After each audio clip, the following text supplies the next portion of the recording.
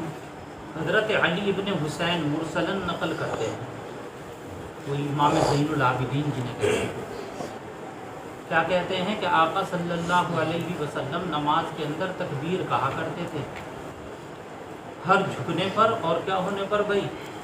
اٹھنے پر. لما خفض و رفع، اس پر جھکنے پر اور یہی ایسے ہی آپ کی نماز رہی وفات تک، حتی لقیہ، وفات تک آپ کی نماز. پڑھیے. وعن علقمة قال لنا ابن مسعود قال لنا ابن مسعود ألا أصلي بكم صلاة رسول الله صلى الله عليه وسلم صلاة رسول الله صلى الله عليه وسلم فصلى ولم يرفع يديه إلا مرة واحدة مع تكبير الافتتاح. رواه الترمذي وأبو داود والنسائي.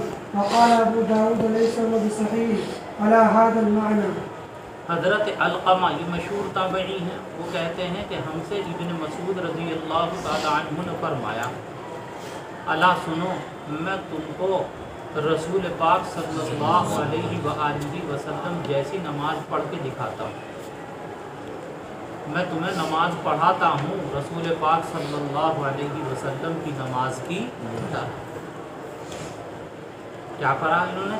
تو کہہ رہے ہیں کہ انہوں نے رفع یدین نہیں کیا مگر کتنی مرتبہ بھائی؟ ایک. کس کے ساتھ؟ تکبیر تحریمہ کے ساتھ. تکبیر افتتاح کا کیا مطلب ہے؟ یہی احناف کا اس پر عمل ہے کہ وہ رفع یدین کتنی مرتبہ کرتے ہیں کل نماز میں؟ ایک مرتبہ. ارے کچھ آگے یہ عقل میں بات، کتنی مرتبہ کرتے ہیں بھائی پوری نماز میں رفع یدین؟ ایک مرتبہ.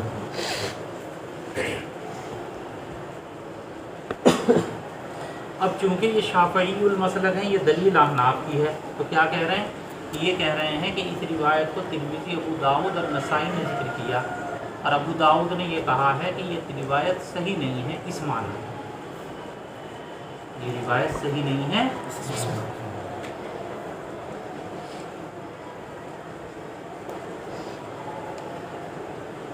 اور اس سے پہلے ابن عمر کی روایت گزری. کیا گزری ابن عمر کی روایت؟ کہ آپ کتنی جگہ رفع یدین کرتے تھے؟ 3 جگہ. کہاں کہاں؟ رکوع میں جاتے ہوئے، رکوع میں جاتے ہوئے، رکوع سے اٹھتے ہوئے 2، اور 2 رکعت کے بعد کھڑے ہو کر. کتنی جگہ ہو گیا؟ وہ روایت ائمہ ثلاثہ نے، روایت کس نے لی ہے؟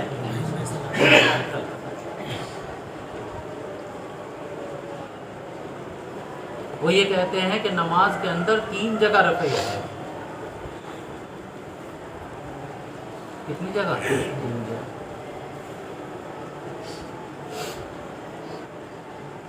وہ روایت ابن عمر رضی اللہ تعالی عنہ کی.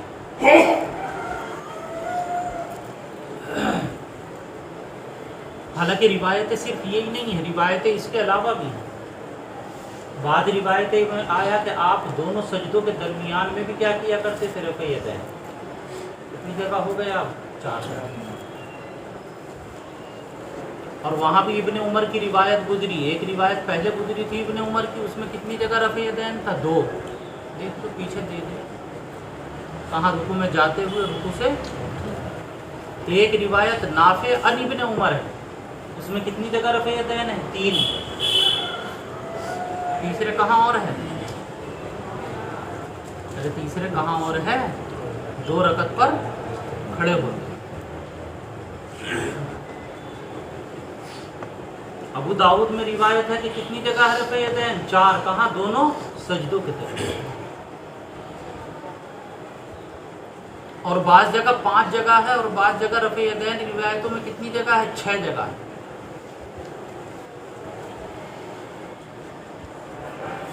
نہیں آ رہی ہے. اصل ہوا کیا؟ ہوا یہ کہ پہلے جو تھا رفع یدین اتنا ہی تھا, پھر بعد میں کیا ہوا؟ منسوخ. اور منسوخ ہوتے ہوتے آخری عمر میں نبی پاک علیہ الصلوۃ والتسلیم نے کتنی جگہ رفع یدین کرنا شروع کر دیا تھا؟ بس.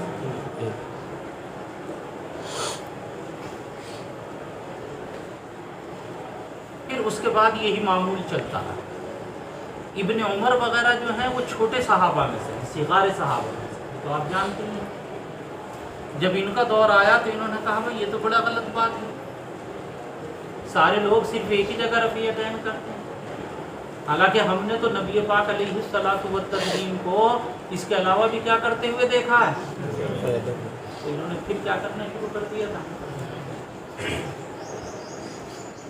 آدھی جگہ نہیں پاتا.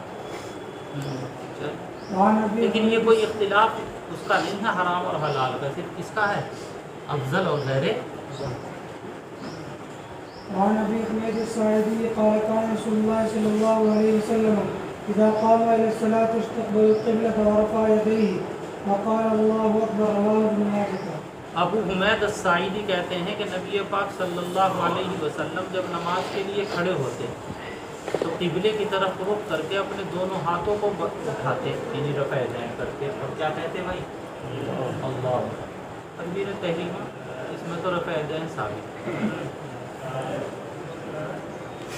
وعن ابي هريره قال صلى بنا رسول الله صلى الله عليه وسلم الظهر وفي مؤخر الصفوف رجل فأساء الصلاة فلما سلم ناداه رسول الله صلى الله عليه وسلم يا فلان ألا تتق الله ألا ترى كيف تصلي أنكم ترون أنه يخفي علي شيء مما تصنعون والله إني لأرى من خلفي كما أرى من بين يدي. رواہ احمد. حضرت ابو ہریرہ فرماتے ہیں کہ ہمیں آقا صلی اللہ علیہ وسلم نے ظہر کی نماز پڑھائی, اور آخری صف میں ایک صاحب تھے جنہوں نے نماز کے اندر غلطی کی. اساء الصلاۃ, نماز میں کیا کی انہوں نے؟ آخری صف میں کھڑے تھے, انہوں نے کوئی غلطی کی.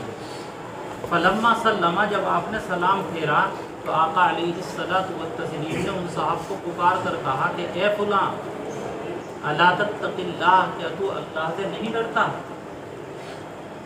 اتقا یتقی کے معنی کہیں کیا آتے ہیں بھائی؟ بچنے کے. کیا تو اللہ سے نہیں ڈرتا ہے؟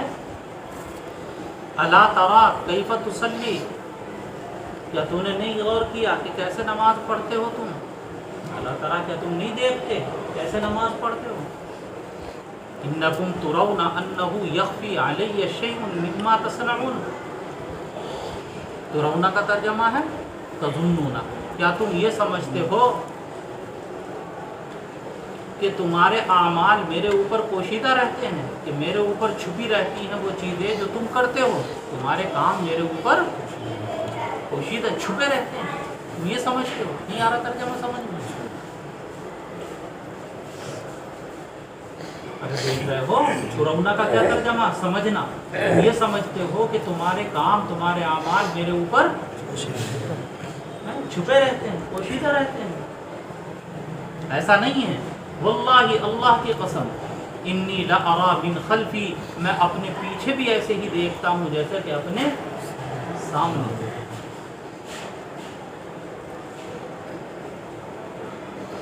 یہ ہے حدیث کہ میں اپنے پیچھے بھی ایسے ہی دیکھتا ہوں جیسے کہ کہاں دیکھتا ہوں بھائی۔ اب اس حدیث سے یہ جو رضا خانی ہے انہوں نے ایک مسئلہ نکالا، وہ نکالا مسئلہ کہیں کا علم غیب کا ہے۔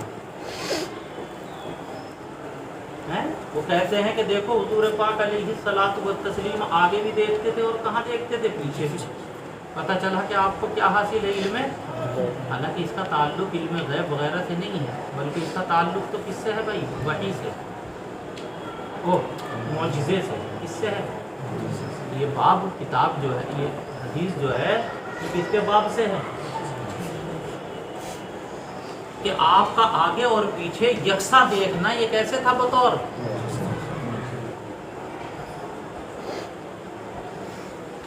اور یہ حالت مستمرہ نہیں تھی، کیا نہیں تھی یہ؟ ہاں، ہمیشہ ایسا نہیں، بلکہ نماز کے اندر جب آپ کا کنیکشن وہی سے جڑ جاتا تھا تو آپ آگے اور پیچھے یکساں دیکھتے تھے۔ کب؟ جب کس سے کنیکشن جڑ جاتا تھا۔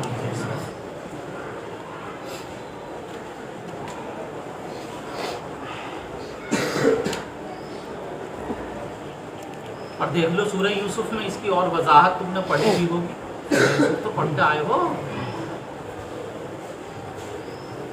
کنعان کے کنویں میں یوسف پڑھے رہے تو یعقوب علیہ السلام کو علم، اور مصر سے چلا کیا بھائی پیراہن، تو پتہ چل گیا کہ مجھے یوسف کی خوشبو آ رہی ہے۔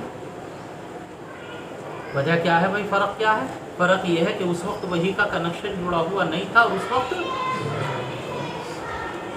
پتہ چلا کہ یہ حالت، یہ کیا ہے بھائی؟ حالت مستمرہ، دائمی حالت۔